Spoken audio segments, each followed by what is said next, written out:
Hello, listeners, followers, and subscribers. You are listening to the Band1 reRUN podcast, in which I interview and talk story with directors as we run it back to the 2019 marching band season and discuss the process of how their 2019 marching band shows came about. But before you continue listening, be sure to hit that subscribe button on YouTube and follow me on Instagram at _band1_ for more content. Today, on the first episode of this podcast, I have the pleasure of being joined by Mililani High School Trojan Marching Band Director, Mr. Derek Apana. Welcome, Derek. Hi, thank you for having me here. I haven't had a formal conversation with you, so this is probably the first time that I'm talking to you one-on-one. I know I see you on the sidelines. I'm up in the stands, doing my own thing. You know, you're a busy guy, so I thank you for joining me.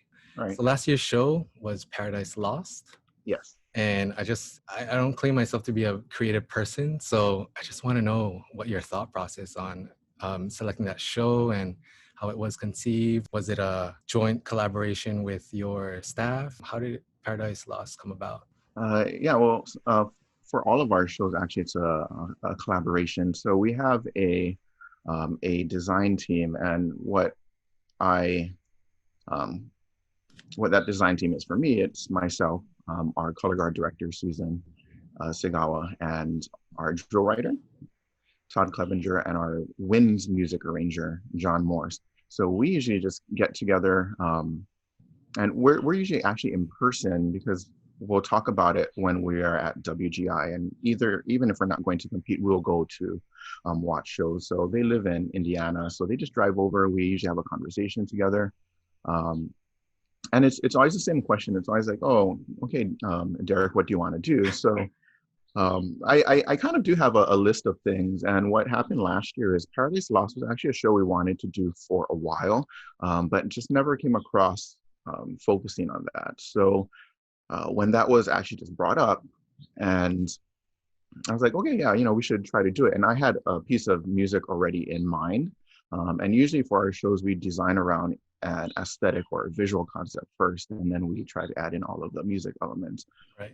But all of us were just kind of excited to do that. So we're like, yeah, let's go ahead and let's start designing a show around it. Yeah, the theme it's such a sinister and dark color that everybody likes a dark show. And so just the moment from hearing the opening when there's the pre-recording, how is that created? I know it's narration and quotes from the book. Paradise Lost. In the beginning, God created the heavens and the earth.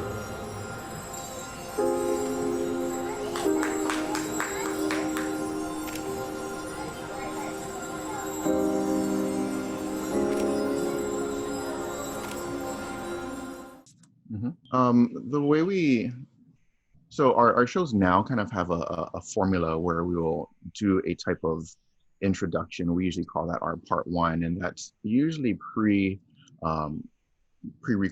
and we do that specifically if we're at home and we're not traveling to like BOA, because there's slightly different restrictions and how long you can do a pre-recorded audio.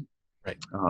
But we use that to kind of just set the mood, because a lot of the shows is just really conceptually driven or theme driven and based a lot on like how it makes, I guess, me feel. And we kind of go from there. So that opening is really to set the mood. And we did use a lot of text from the book itself, Paradise Lost.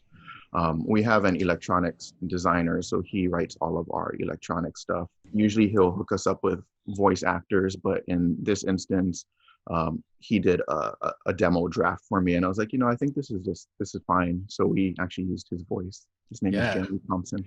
Definitely set the tone, and just right off the bat, while the pre-recording is playing, there's so much going on already. Right in the intro, choreography, body work, a lot of visual elements across the field. How do you guys go about introducing, body work and choreography and dance to, especially you get this question a lot, I bet, to you. But for the rookie members, it's such a surprise, I'd assume. Yeah, it's definitely a surprise. And I'm not sure right now at this point if that's a good surprise or a bad surprise. We've had when we do our recruiting, a number of what would have been incoming students to the program, and they're just like, that just looks too hard, so they don't end up trying it. So, Yeah. I don't know if it's a good or bad thing right now, but we'll see, I guess, in the long run. Right. But we spent a good amount of time training the band on body and dance, and started in really just basic ballet in terms of like arm positions, feet positions, basic movements and whatnot. And that was like over a decade ago, actually. Yeah. So each year we just incorporated, and that's kind of a decision that I made to be a more visual program, to kind of like build that up, Right. knowing that it's a band and they should know how to play their instrument, kind Yeah, of, yeah. So to build up the visual side, and that's what we took. I think it was 11 years actually to build that up. And then we just incorporate new things every year. And when the rookies that do join the program, a lot of them are actually intrigued. Like, we show them videos of what we do, and we have like demonstrations, and they seem to be really excited about it. And right now it's kind of the norm. So that's what they expect to Right. come into when they start. Going back to the process of the show, you said you come from it at a visual aesthetic level first. And how did the music selection come about? What influenced that, and the theme and how it followed? So this year was or 2019. Sorry, stuck in my ears right now. 2019 was a different process, because I actually had, once we kind of agreed to doing Paradise Lost, I already had an idea of what I wanted to hear. And like, a lot of designers will take music that is like very literal, but my approach is weird, because I take music that sets like the tone of what they're going to see. Right. Yeah. So I already had a piece that I wanted to do for a very long time. Hand of Fate from the Sign soundtrack. I worked with Blue Knights in 2014, and that was part of their show. And like, that was really exciting to me. So I've wanted to do that piece since then. Yeah. And I thought it would have worked really well. And then from there, I actually had the inspiration to use the other three pieces that we used: Everybody Wants to Rule the World, the Lord version, and Wars of Faith by Audio Machine. And that's how 2019 show came about. Usually there's a longer discussion on what we're going to do in music. So after we come up with our concept and like what we want it to feel like and kind of look like, and from an aesthetic standpoint, I'll talk more in depth with our winds arranger, and we'll talk about either different pieces. We'll basically just brainstorm. And then from there, we give it to our other arrangers, like the front ensemble and the battery arranger. I like how just all comes together. It's not traditional music. It's very new and unique, and it's just the process of that, I just think, is very fascinating to me. There's such a development in your guys' program, particularly that from a spectator standpoint, and the body work and choreography. You said for 11 years already. I think it's such a cool thing to witness from the stands, especially for me. Just seeing you guys evolve from year to year, it's such a amazing process. Your guys' uniforms, what was your process on developing the uniforms? We've stepped out of our traditional, what we call the traditional uniform. We stepped out of that since 2017. Right. And that was actually, I guess I wouldn't say strategic, but that was for a purpose. We wanted to go to BOA, because we went to BOA for a second time that year, and we wanted to go there and stand out. Right. And although like drum corps are starting to transition to not so traditional uniforms, most BOA bands were still in their traditional uniforms. So we wanted to stand out. And when we did that, we kind of liked having that full control of the full aesthetic, not being stuck to what the traditional uniform is going to provide aesthetically. Right. So recently, our color guard director, Susan, so we'll get together and we'll talk about and brainstorm some ideas. It mainly revolves around, again, a feel, like, what should it feel like? And then it goes into like a color palette. And we just do a lot of searching on different, like, either images or even like outfits itself. So I actually came across, for our 2019 show, it was a dress from Gigi Hadid. She wore it to the it's a Versace dress she Yeah. wore to the Met Gala, and it had this like it looked feathery or kind of geometric, and it had this cream side and a kind of darker bluish purple side, and one it looked like a feather, and Right. angel wings. So I was like, okay, cool. But then the idea of that dark and light kind of either blending together or one encroaching on the other, Right. I liked that idea. So when Susan and I had agreed on that, we have a costume designer, Tommy Keenum, who also works for the Blue Knights, but Band Hall, Mhm. that's the company he works for. Sent it to him, give him all of our notes, and then he comes up with some sketches. He'll send it back to me, and I'll be like, well, yeah, that's cool. Or we took, I think, 4 edits on our costume this year before it went into production. So I just noticed the black undercape too, and the utilization of that in a lot of the visual aspect, and also the feather motif. When you guys introduce the stage or scaffolding, the motif, the feather, also what you guys envision to put like as a backdrop on those. originally, so okay, the problem with doing I guess a custom show Yeah. like this is it tends to evolve quite a bit from conception to actually production, and even through the production process. Yeah. Because as let's say we get our opener done usually in our first camp in summer, and then we'll actually spend a long time on that before even moving on to the next parts. But once that starts to develop, it actually changes the direction of the rest of the show. Yeah. So our original conception of the show is very different actually from the end product. So what we envisioned the scaffolding being was one, just like a different layer on the field, a different dimension on the field. But it was supposed to always signify like something being more dominant over another. And we had this idea originally to do scaffolding that was multicolored, like more like the uniform where it's like a light and a dark, and then that would evolve over time. Right. When we got our scaffolding and we're like, this is kind of difficult to like move in such a short period of time, Yeah. we just said, okay, we're going to do something different. So we did, yeah, that kind of feather image because that was part of our flag designs, that was part of the uniform design. Right. I think to appreciate a lot of that, you just got to see it up close, because when you're in the stands, it's kind of like such a Yeah. big image.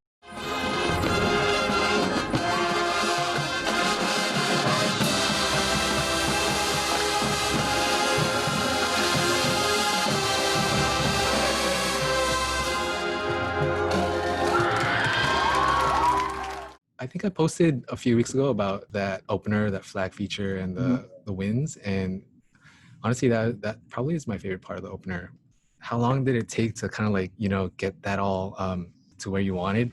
Because a lot of the color guard members are climbing it and throwing it to their other members. And how was that? Like, what was the process on that particular part of the show? Well, the intent behind that moment, that was pretty much towards the end of the opener, was that entire opener was like the battle in heaven, according to the story. So at that point, the fallen angels, which was the band, because they were everybody was, I guess, was in black at that point, but the fallen angels was the band, and so they were pushed to the front of the field, and for also sound purposes too, but they're kind of like pushed out of the stage area, Right. while the angel, the more like the angels, I guess, with the lighter flags were filling the rest of the field. Yeah. That was the intent behind that. And then we, of course, wanted people on the scaffolding because we needed to use them, or else it's just kind of a prop that doesn't get utilized. Right.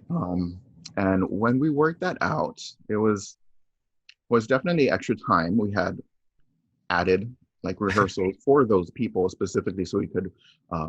We do a lot of workshopping where it's not really set on paper, but we just try different things out. Yeah. So we had workshopped that quite a bit, and it was difficult because it's kind of, one, it's hard to get a kid to like throw something in the air and catch it, but like to now have to like manage being on top of something and with wind and all that, those different elements. So it took a while, and it was very difficult. And we're actually unsure if we're going to keep it, because when we put people on the scaffolding like that, and they were spinning the same things as everybody else below them. It Right. really changed. It changed everything. But we were like, hey, we just need to utilize that prop anyway, so we just kept it there. Yeah, it's such a high point of that opener, at least. I don't know. I just keep on hitting the replay button for that portion.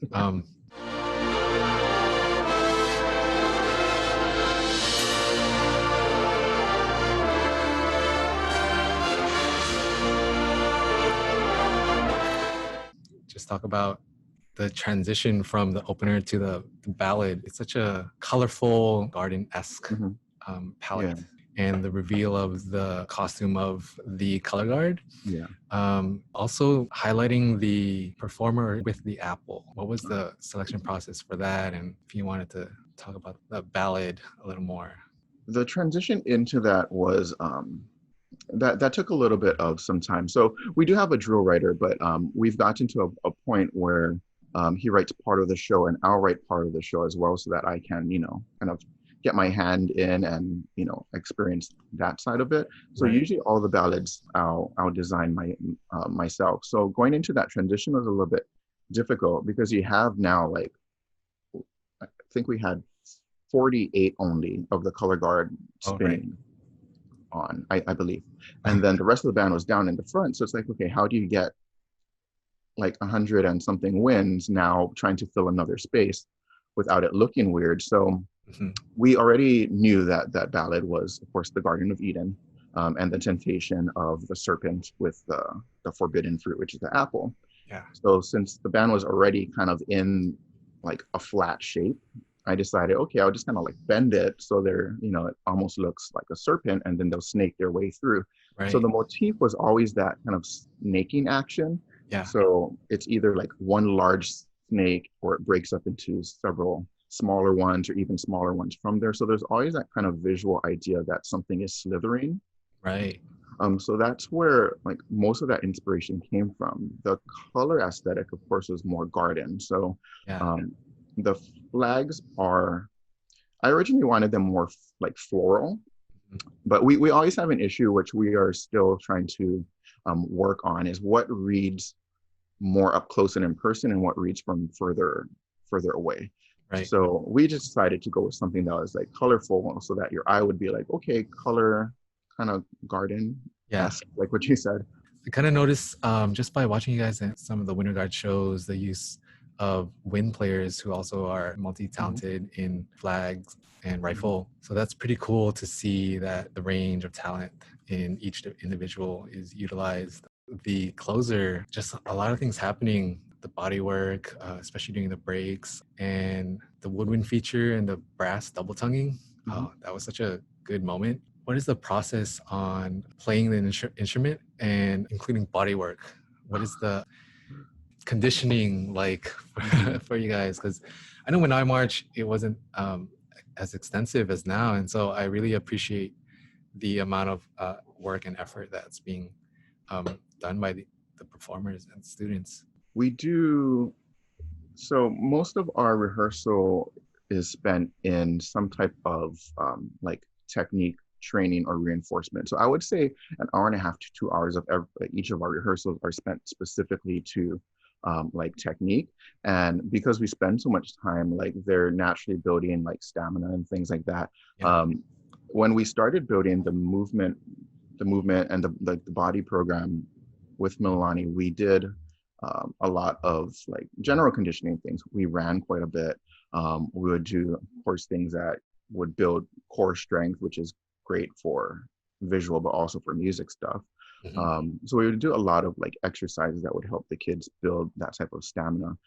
We do this one thing during practice that I don't know if the kids like or dislike, but we do a full jazz run from goal to goal while they're playing. So they'll play like either a single note, or I'll have them play like one of our warm-up exercise, our F tuning exercise. Like they'll play it as they're jazz running across the field. And we'll take it in small increments and keep building and building. But I think they understand after that okay, like we need to have the type of like stamina and even like just breath and air support. I can't imagine being a performer on that field, to be honest. And I've told the kids this too. I was like, you folks do do a lot. So, Yeah. I'm just trying to like train them to be able to handle it. We also do like a lot of breathing things. Tori Kawasaki, Right. is really great with the kids and getting them to understand like how, what, and like why breathing is so important. Right. And when the kids get further into the show, by the closer, they're literally sweating and huffing and puffing by that point. I We have bet. some asthmatic kids that actually strategically hide their inhalers Oh in certain wow. places on the field if they need to go and get it, because it's yeah, because we try to make it like achievable. So Yes. I feel like it is, but I don't know what they feel. But yeah, they're usually super winded, but they start to understand how important it is to build that stamina and to build that physical training up. Right. Mhm. I did run into Tori last season a lot, and so Mhm. just casually talking about brass in general, the work that he did with you guys, you just had to be there in the person to hear it Yeah. from the stands. It's such a full sound, and Mhm. so I appreciate that. Mhm. Part of the closer that I also wanted to kind of talk about is the ending, the cross, and at that point, everyone's like running and the color guard is spreading out, field like 0 to 0, and just the final pose and the student with the wings. How was that Mhm. process? And Well, the ending. So the closer was written prior to our fall camp. So like how we pace things is they learned the closer music and the closer drill during our fall camp, which would have happened this week. right, So we had everything, and then I just kept listening to it, and I was like, I don't think this is. I just didn't feel right about it. So we had our electronics designer, Jeremy Thompson. He was here to do like to work with the band. We have a number of people that come down to work with us for fall camp, mhm, and he writes our music for our indoor winds, for the WGI winds.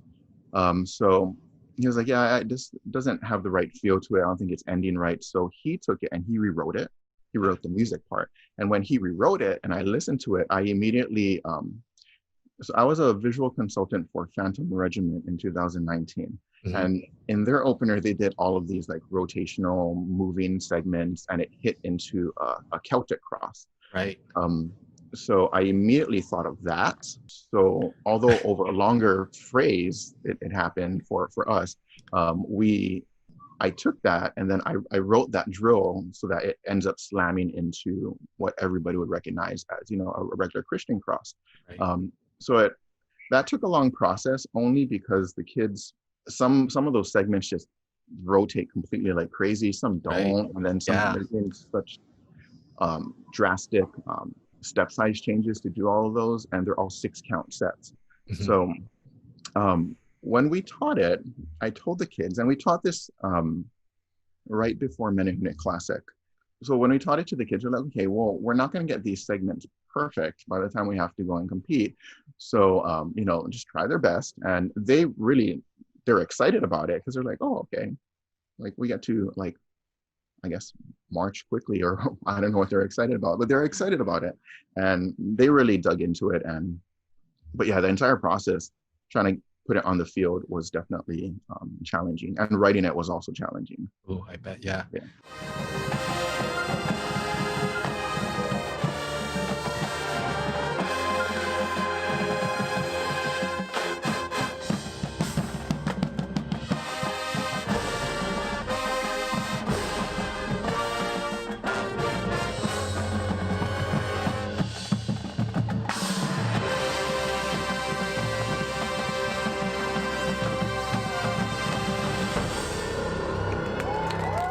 I like how there's room for altering and changing, just to kind of like get things right, especially in the Yeah. short amount of time. And um, Yeah. We do a lot of rewrites actually. Like even when we get stuff on the field and we'll see it and we're like, oh, this doesn't, always goes back to that phrase that we always, it doesn't feel right. So then we'll go back and rewrite things. Even some like minor drill things I may adjust if it's not maybe featuring visually a section or a group that right, needs to be featured adequately, or music will tweak a little bit, or sometimes we just scrap whole sections altogether, mhm, like, and we're just like, yeah, we're just going to start over. We've done that with our our ballads many times and say, we're just gonna start back from the beginning and we try again. So, I mean, it's not an excuse, but we don't spend nearly enough time trying to clean and perfect a product, Yeah. because I think my philosophy is to just try new things and build the students' skills. Right. And I feel like that's going to get them to be a better performer and a good performer, as opposed to like constantly like repping the same things over and over. Right. So again, not an excuse, but that's usually why we're not as clean as I know we can be. We just don't spend the time on it, unfortunately.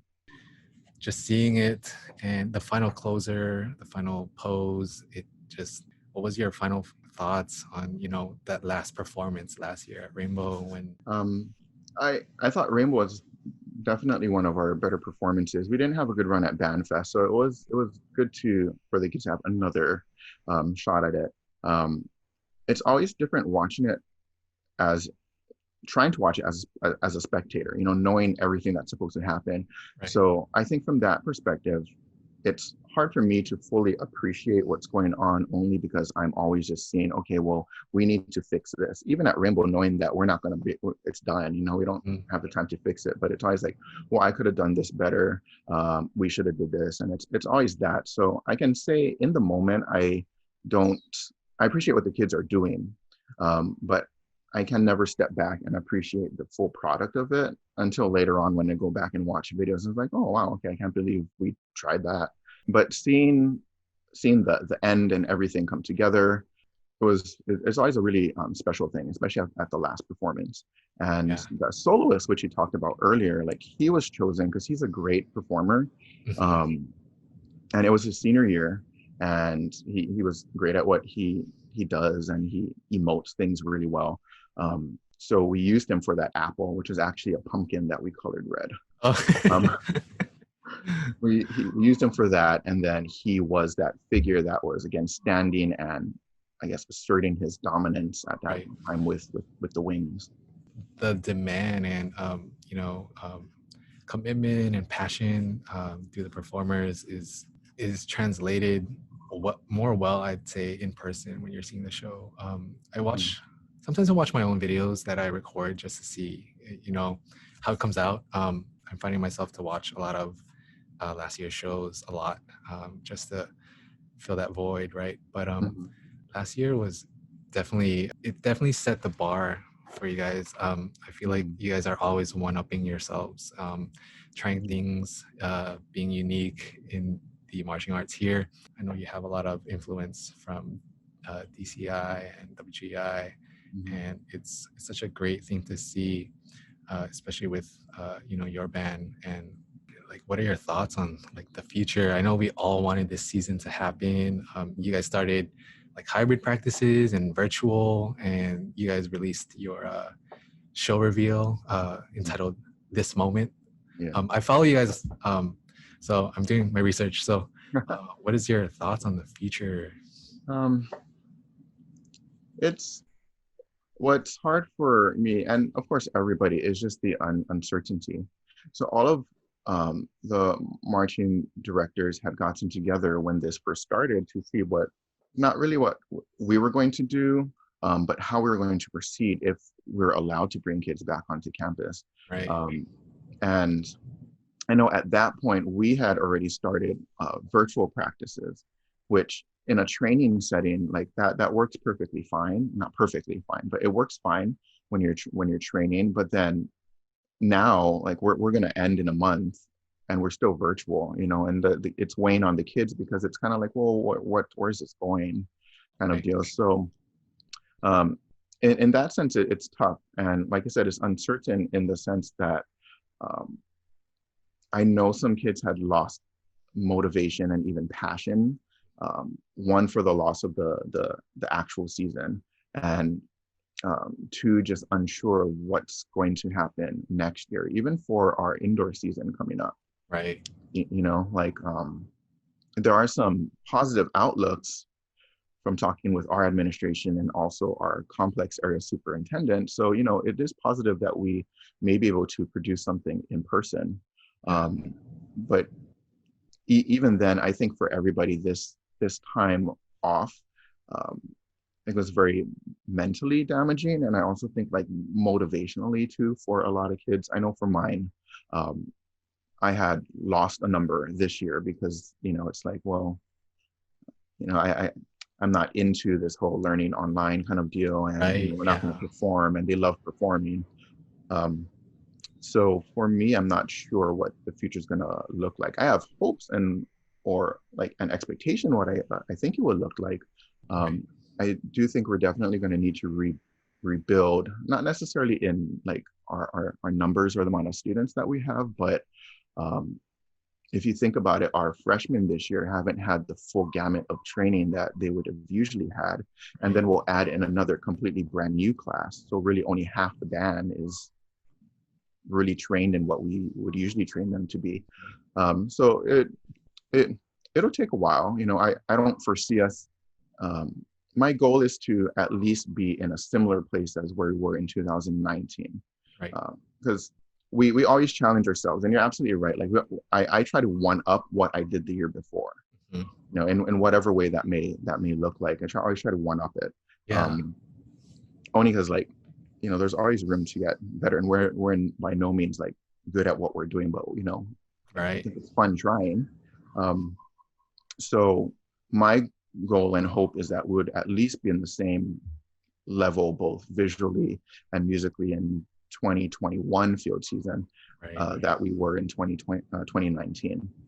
And if that doesn't happen, um, I think I need to prepare myself to like understand that, of course it's not their fault, but you need to invest a little bit more time now to kind of rebuild, Definitely. yeah, Yes. what we had. And like everyone's going to go through that, I feel, Yeah. next year. I feel like whatever the future holds, I'm sure it'll bring great things. And I can't wait to see Mililani in the future, and as well as, the other schools. And I just wanted to thank you for joining me in this podcast. No, thank you again for having me.